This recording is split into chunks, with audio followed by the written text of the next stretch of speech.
राधे राधे। तो भक्तों, आज हम श्रवण करेंगे ज्येष्ठ मास की शुक्ल पक्ष की एकादशी व्रत कथा, जिसका नाम है निर्जला एकादशी और इसको भीमसेनी एकादशी भी कहते हैं। वर्ष भर की एकादशी करने से जो हमको पुण्य प्राप्त होता है, वह पुण्य हमको निर्जला एकादशी व्रत करने का मिलता है। तो चलिए कथा श्रवण करते हैं। भीमसेन बोले, हे महाबुद्धि पितामह, मेरी बात सुनो। युधिष्ठिर, द्रौपदी, अर्जुन, नकुल, सहदेव ये एकादशी को कभी भोजन नहीं करते। वह मुझसे नित्य कहा करते हैं कि हे भीमसेन, तुम एकादशी को भोजन मत किया करो। मैं उनसे कहता हूँ कि हे तात, मुझसे भूख सही नहीं जाती। मैं दान करूँगा और विधि पूर्वक केशव का पूजन करूँगा, परंतु बिना उपवास किए एकादशी के व्रत का फल कैसे मिले। भीमसेन का वचन सुनकर व्यास जी बोले, जो तुमको स्वर्ग नित्य प्रिय है और नरक बुरा मालूम होता है, तो दोनों पक्ष की एकादशी को भोजन नहीं करना चाहिए। भीमसेन बोले, हे महायुधे, एक बार भोजन करने से भी मुझसे नहीं रहा जाता, फिर उपवास कैसे करूँगा। हे महामुने, वर्क नाम का अग्नि सदा मेरे पेट में रहती है। जब मैं बहुत सा अन्न खाऊं तब वह शांत होती है। हे महामुने, मैं एक बार उपवास कर सकता हूँ जिससे स्वर्ग मिल जाए। उस एक व्रत को मैं विधि पूर्वक करूँगा, इसलिए निश्चय करके एक व्रत बतलाइए, इससे मेरा कल्याण हो। व्यास जी बोले, नराधीप, तुमने मानव धर्म और वैदिक धर्म सुना है, परंतु कलयुग में उन धर्मों करने की शक्ति मनुष्य में नहीं है। सरल उपाय, थोड़े धन और कम परिश्रम से महाफल प्राप्त होने की विधि में तुमसे कहता हूँ, जो कि सब पुराणों का सार है। जो दोनों पक्ष की एकादशी का व्रत करता है, वह नरक में नहीं जाता।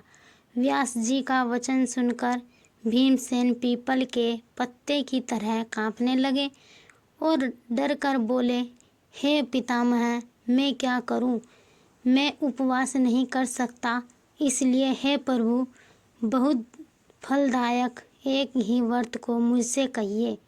व्यास जी बोले कि वृक्ष व मिथुन के सूर्य में ज्येष्ठ मास में शुक्ल पक्ष की एकादशी है।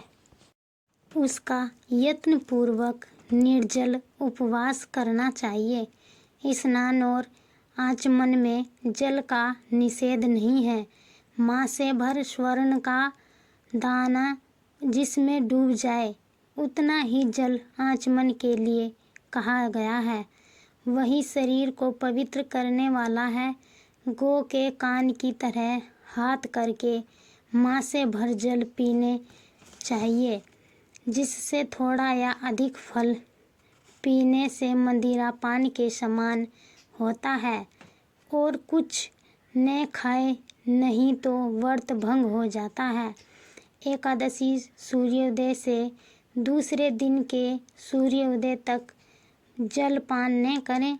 ऐसा करने से 12 महीने की एकादशी का फल आपको बिना यत्न से मिल जाता है। फिर द्वादशी को सवेरे निर्मल जल में स्नान करके ब्राह्मणों को जल और स्वर्ण का दान करें। फिर व्रत करने वाला कर्त होकर ब्राह्मणों सहित भोजन करे। हे भीमसेन, इस प्रकार व्रत करने से जो पुण्य होता है उसको सुनो। साल भर में जितनी एकादशी होती है, उनका फल इस एकादशी के व्रत करने से मिल जाता है, इसमें संदेह नहीं है। शंख चक्र गदाधारी कृष्ण भगवान ने मुझसे कहा है कि सब धर्मों को छोड़कर मेरी शरण में आओ। एकादशी को निराहार करने से मनुष्य सब पापों से छूट जाता है। कलयुग में द्रव्य दान से शुद्धि नहीं है, स्मार्त संस्कार से भी सद्गति नहीं होती। इस दुष्ट कलयुग में वैदिक धर्म भी कहाँ है।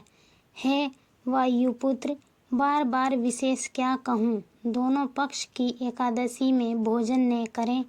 ज्येष्ठ के शुक्ल पक्ष की एकादशी में जो फल मिलता है उसे सुनो।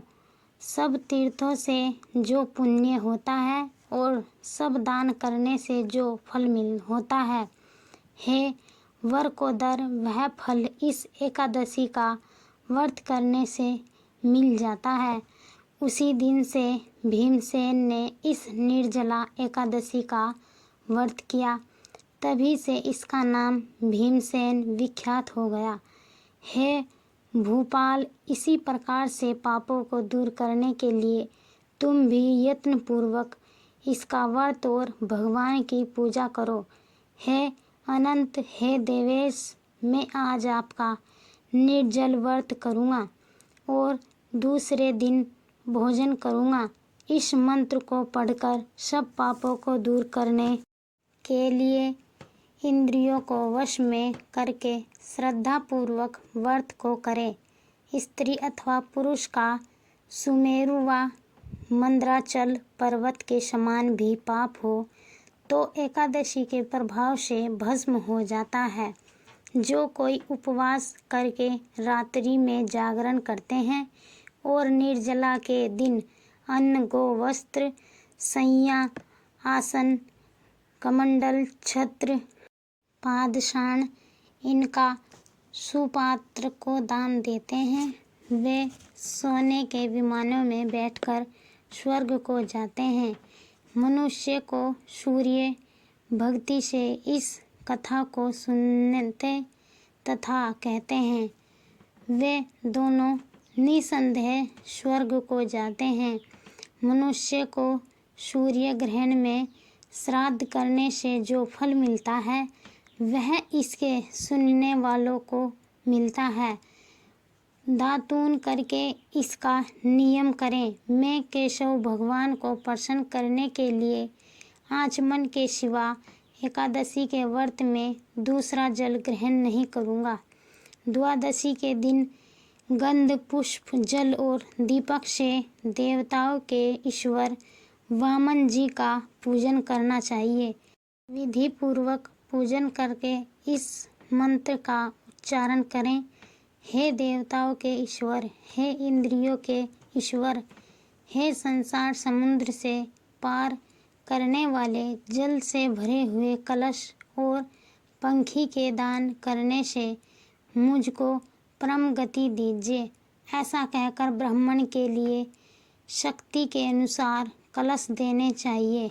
इस प्रकार जो पवित्र और पापों को दूर करने वाली इस एकादशी का व्रत करता है वह सब पापों से छूटकर परम पद को प्राप्त होता है।